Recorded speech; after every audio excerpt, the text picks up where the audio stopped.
December তো শুরু হয়ে গেল, তো কিছুদিন ধরেই 12 ফ্রেশারদের থেকে একটা কনসার্ন পাচ্ছিলাম যে স্যার ডিসেম্বর চলে যাচ্ছে, কি বোর্ডে বেশি ফোকাস করা উচিত না নিটে বেশি ফোকাস করা উচিত, কোনটা করব?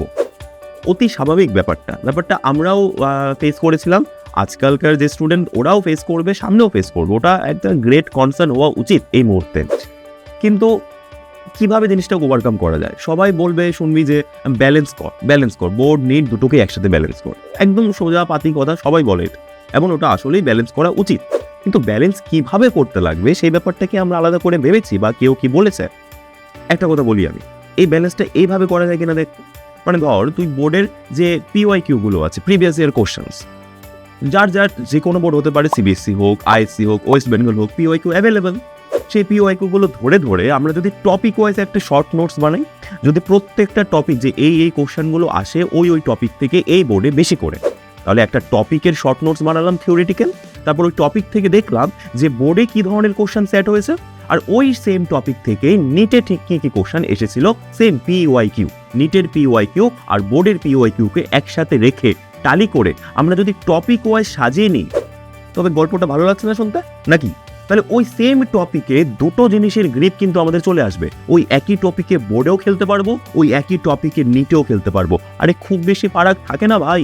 তোর যদি থিওরিটিক্যাল গ্রিপ থেকে শক্ত হয়ে যায়, আর যতটুকু আছে এর চাইতে আরও শক্ত হয়ে যায় ওই সার্টেন টপিকগুলোতে, তবে ওখান থেকে বোর্ডের কোশ্চেন ফ্রেম হোক বা নিটের কোশ্চেন ফ্রেম হোক, ধরতে তো পারবি, খেলতে তো পারবি।